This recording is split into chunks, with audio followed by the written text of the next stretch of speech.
Okay, Robert, I'm interested to hear what you have to say about teaching at a community college. I assume that when you were a young person in college yourself, and you looked to the future, teaching in Clearwater, Florida, in a community college may not have been among your ambitions. Yeah, it was probably the furthest thing from my mind.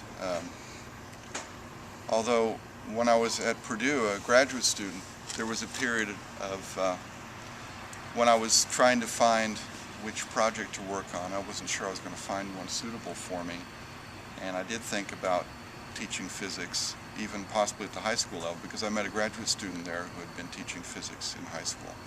And actually he had been frustrated and he was going back into research. He went back into graduate school, but he did have some good stories to tell about teaching high school. And I always felt maybe a little bit of guilt in a way that I just didn't feel that I was giving back to the community in the way I'd like to. So, but it turned out to be very involved to get a degree in education. I mean, at that point I'd already invested a lot of my time and energy towards getting a degree in physics, and it meant adding years to my study. And at that point in my life I didn't really want to spend more time at school, and it meant student teaching for no income, and it was a big hurdle to cross, which I wasn't ready for. So I spent 10 years after graduating from Purdue with my PhD. I went to Marshall Space Flight Center, and I worked there for 10 years with NASA. And I enjoyed that, but then that got stale after a while, and I went into private industry, and that fell flat.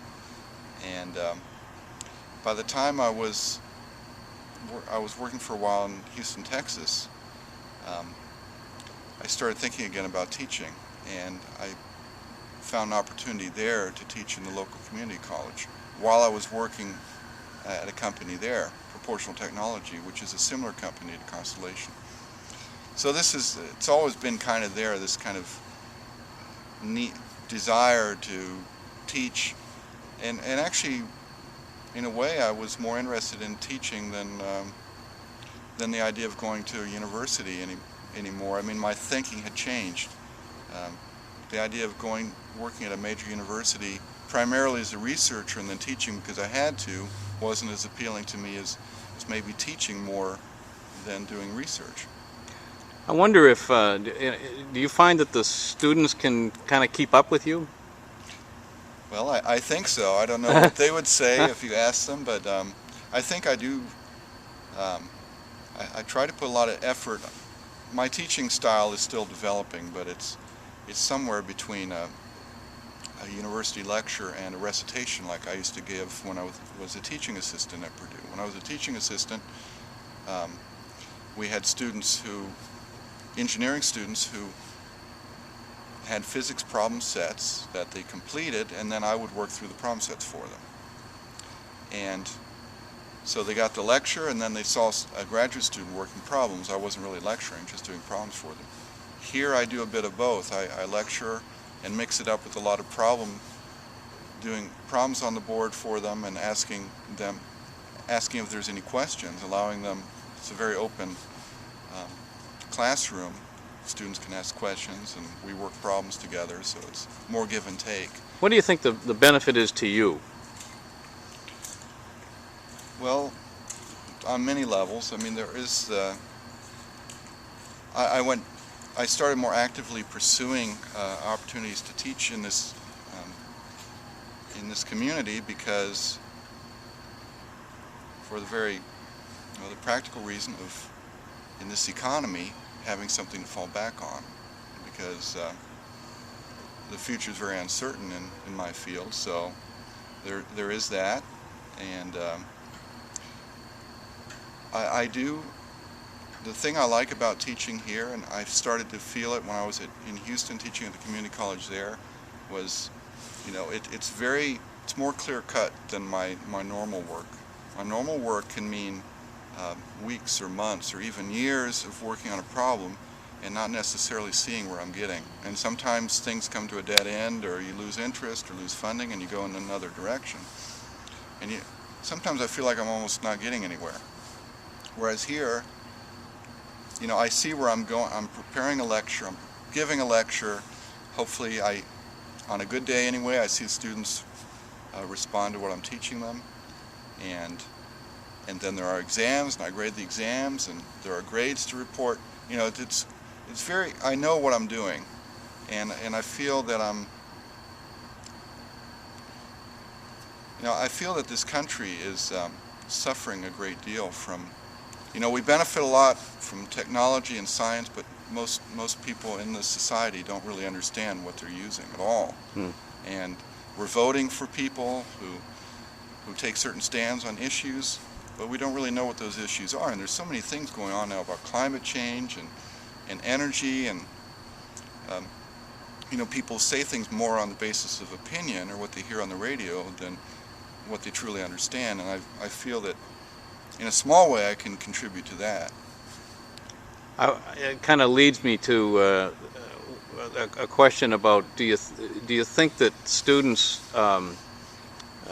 if they study physics, do you think that there are practical applications to that they can use in their lives or in their careers, even if they don't become physicists? Well, I think there's clear practical applications if you're going into a technical field, obviously.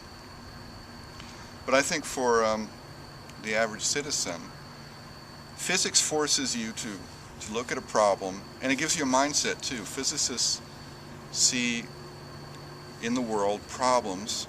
Some of these problems are very hard, but we do know that we can at least simplify the problems so they're tractable, and you can attack these problems and hopefully reach solutions, or at least understand what the problem is.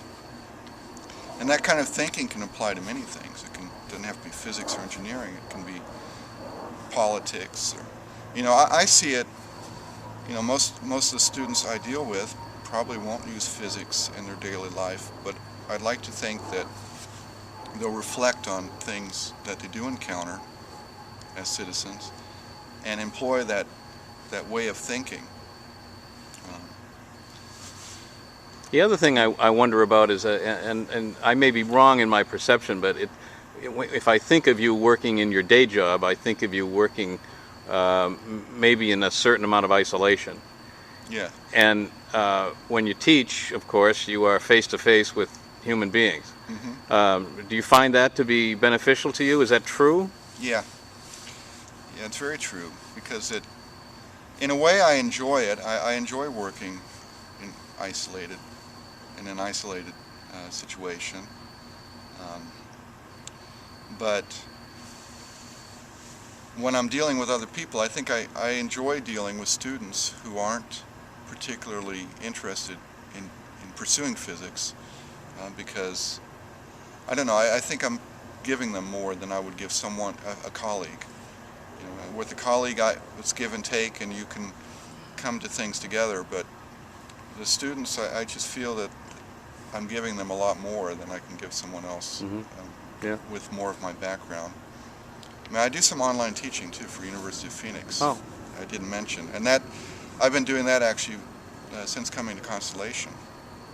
Did that for about 6 years now, and teaching an introductory astronomy course, which is very hard to do online. And I wouldn't necessarily recommend people to learn astronomy that way, but a lot of things come up in those discussions, and I found in that course anyway how truly people are, they go through the school system not knowing anything about science. They have a science class, but I think their interests are so diluted by everything that none of it registers. I'm serious. I'm not exaggerating. There are some people to whom the Copernican model of the solar system is kind of a revelation. And I'm not saying there's a lot of them, but I have encountered some who gave me that impression that they didn't quite understand that, or they thought maybe in a almost Renaissance Copernican model they hadn't gone beyond that. They see the sun as the center of the universe, which it is not at all. Mm-hmm. And it starts to dawn on them how vast the universe is, And we can, at least I can get that across to them in the 5-week online course. And I think that's a major thing. I mean, I'm finding that a lot of people have almost a medieval, you know, we're living here in the 21st century and people are flying from between continents, yet a lot of our citizens who are very smart people and, you know, are very good in business and things, in some areas of their thinking are almost have a medieval mindset. And that it doesn't, at first it shocked me a little bit, but that's the way it is, and I do what I can to try to bring them up to the modern day thinking, at least in science.